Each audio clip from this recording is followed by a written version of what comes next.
kaibigan, di ba, a given moment in time will only happen once in your life.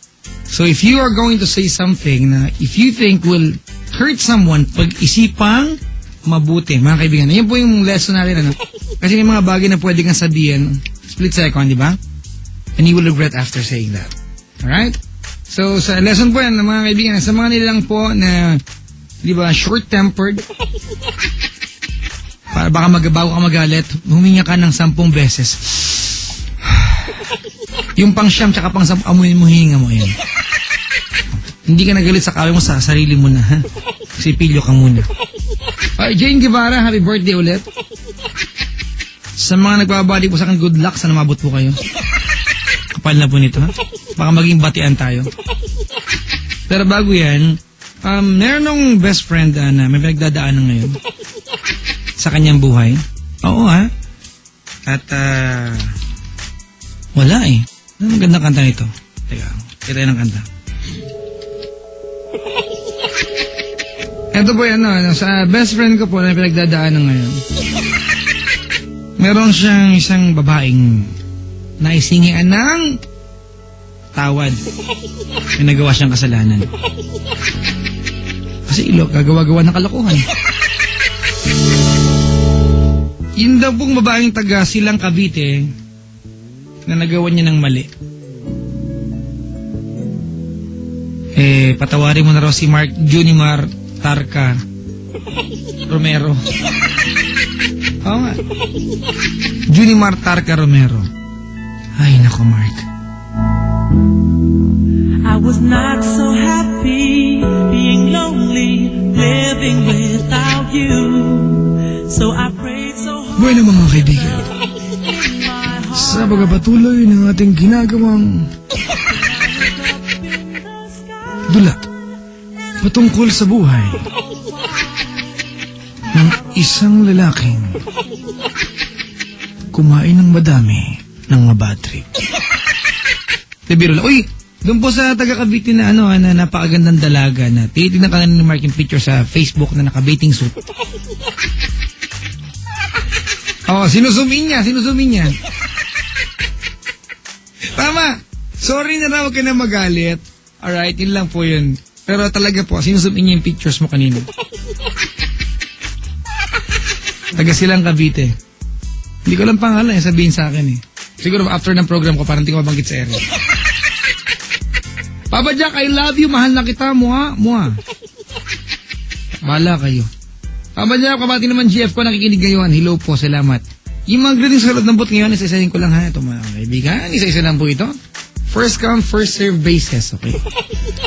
Sticker works sa Robinson Manila First Forever, Eileen Lagman, Susan Uy. Maligayang pagi po. NSCL Car Aircon, Buboy N, Eldrin nakasubaybay. Ang Blue Magic Market, ayan, Charlene, Evelyn, Beverly, Mary Ann, Ruby, Rogie, Jake, nakaantabay sila ngayon. Salamat sa pagantabay at pagtutok. Chico Family, ayan, from Tokyo, Japan at KFC staff namin. Sabi ni Ashland Angelina Isabella of LA. Really? Are they really from LA? Oh my God. Good again.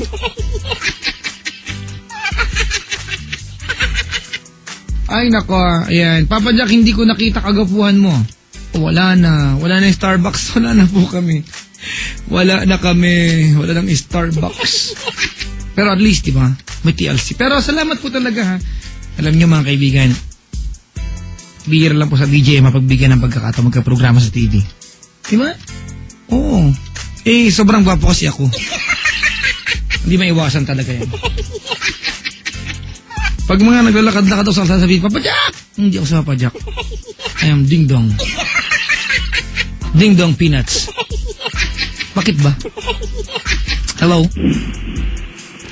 Hello po. Ay. Sino sila? Sadako na lang. Ano? Geraldine, ha? Geraldine po. Sadako ka pa dyan, nakamulto. Makilala ako ng mga friends ko po. Baka makilala ka ng mga friends. Ano mga friends mo eh? Nung kwentang kaibigan, hindi ka makilala. Tama. Ilan taong ka na? 25. May lakad ka mamaya? Wala naman po. Wala kang pupuntahan mamaya. Baka pwede puntahan ako. Pwede. Sige ha, maraming labada sa bahay. Papakusot-kusot. Ako na magabanlaw. Hindi lang. Geraldine of Pasay, tama? Apa. Anong ginagawa sa buhay? Dito lang sa bahay. Wag kang lumabas. Hindi ako lumalabas ng bahay. Bakit po? Nagsesenti. Gano'n. Labas ka, mag-surf ka. Next. Everybody had an ocean across the U.S.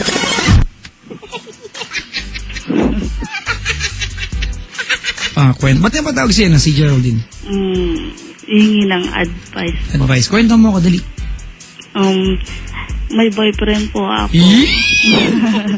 Kayo pa rin ba? Opo. Gano'ng katagal na kayo? 10 months. 10 months. Po. May problema? Meron po. Ano yun? Kasi po, sa 10 months po namin, hindi po ako sanay na hindi siya nagte-text or tumatawag. Ganon. So, ngayon bihira na siya magtumawag, mag-text sa'yo, ganon. Opo. Gano'n ka bihira? No, kasi umuwi po siya ng province po nila. Baka walang signal dun. Ilocos po daw eh. Daw, hindi ka na sigurado. Kasi dalawa yung province niya. Tarlac po sa Ilocos. Nasaan siya ngayon, as we talk? Nung huli, sabi niya nasa Tarlac po daw. Sa akin lang, bakit hindi siya nag-text man lang po?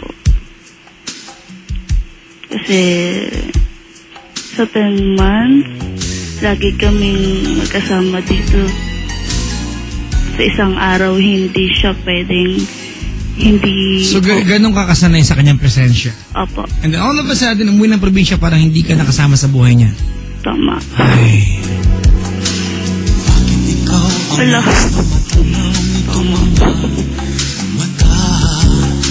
Tunay kayang nabighani ako sa taglay mong ganda. Na-miss mo na siya? Sobra. Kailan kayo nag-usap? Nung huli niyang alis. Kailan yun? Last Tuesday po. Ano bang ginagawa niya sa province? Punta muna siya doon kasi off-duty po siya. Ano bang trabaho niya? Ano po, SG po sa PAL. Do you feel na mahal ka pa rin niya?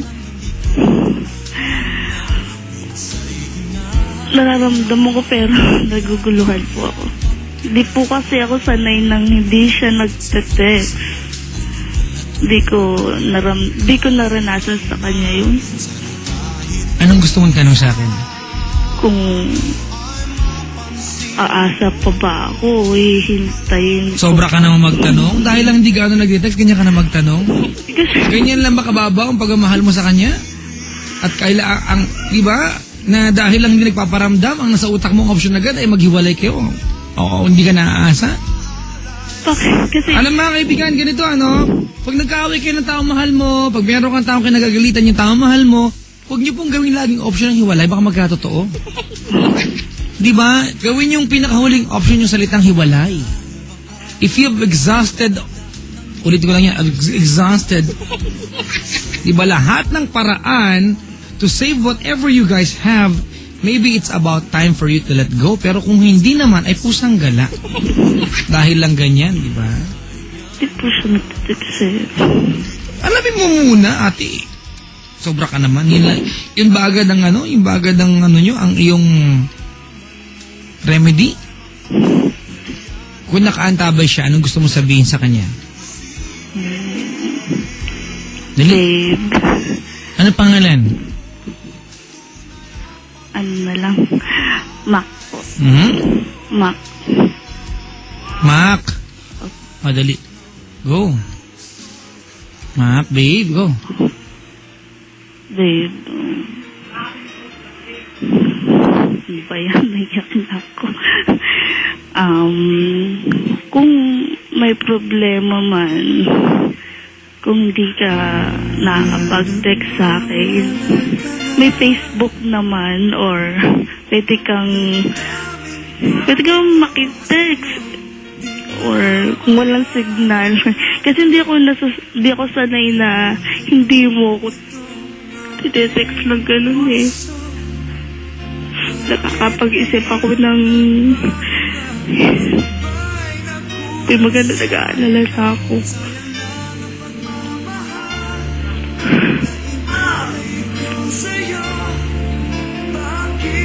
Ikaw din kasi nagsabi sa akin na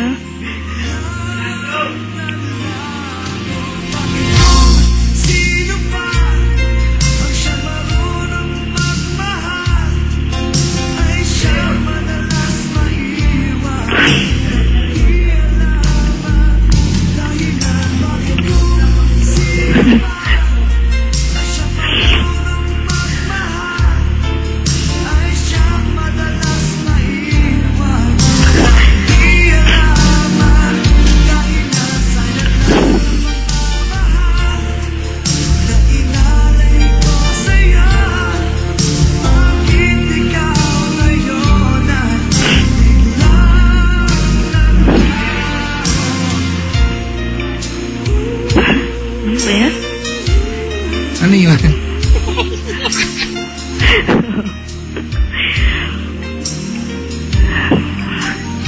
Geraldine, po. alam mo, feeling ko nababawan ako sa pinag-uusapan natin ngayon. Ang babaw nito, ha? Anyway, pero dahil nasaktan ka na, masakit na sa'yo to, di ba? Opo. Feeling ko lang, walang point na isipin mong, Papa Jack, dapat bang mag-antay pa ako o umaasa? Dahil lang nagkulang sa text, ganyan na agad. Alam mo, Geraldine, kahit sino maging karelasyon mo sa kabuuan ng relasyon, o bawat relasyon na magkakaroon ka, magkukulang lagi ang partner mo sa'yo. Hindi niya kayang gawin lahat ng bagay para sa'yo. Kung kada may hindi may bigay sa'yo yung partner mo, ay iisipin mo maghiwalay na kayo, o laging ending na yung sa utak mo, hindi ka magkakaroon ng masayang relasyon. Diba? Opo. Alright, ganito ano? Pero on the other hand, kinakabahan ako para sa'yo. Kasi feeling ko may sabit yung lalaking yan. Umuwi ng probinsya, hindi mo alam kung saan siya ngayon. Di ba? Opo. Di ba? Opo. Ganon. Sana siguro di mo muna yung lagay mo sa buhay niya, baka merong iba yan. Baka lang. Hindi ko rin naman pwedeng tanggalin sana. Kasi lalaki yan, hindi ko po sinasabi lahat lalaki manloloko. Well, some of us. Ang pinapunto ko dito kasi, Geraldine, alright? Opo. Baka naman kasi may sabit yung lalaking yan. Wala. Kung sigurado ka naman, mag-usap muna kayo. Ganun kasimple yan, ha? Hindi na pwedeng gumawa ng kahit ang desisyon ngayon kasi mababaw muna yan. Alright? Paano po? Ha? Kasi 1 week nang din nagtitext eh. Yun nga, baka may sabit eh. Ala. Alright? Opo. Sige, salamat sa pagtawag, ha? Thank you po. Usap muna kayo. Opo. Alright. Ayokong palalain yung problema, mga kaibigan. Wala naman talagang problema. Yung mga lalaki dyan, nakalabay sa atin, na mahilig pong magpaasa ng mga babae. Paghugaan, no, ha? May karma mga bagay-bagay. At, yung mga nilalang po, yung mga babaeng mahilig mag-aasa sa mga lalaking wala namang kayang pakita sa kanila. Mga ganyan, di ba? For some reasons, di ba? Hello po sa inyo. Hello. Ako, never as in, sabi ni Mark, ha? Yung vocalista ng Shato. Mamalinis ka pa, ha?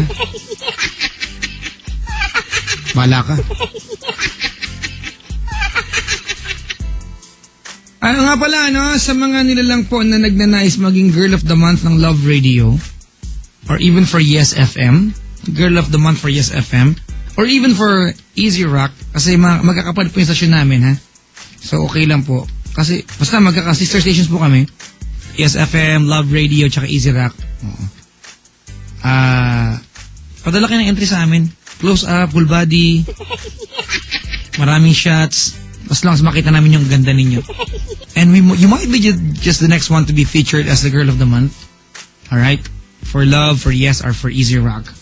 Ang format po, i-attach yung picture nyo, lagyan nyo po ng details about you, your name, age, location, what do you do, your complexion, whatever it is.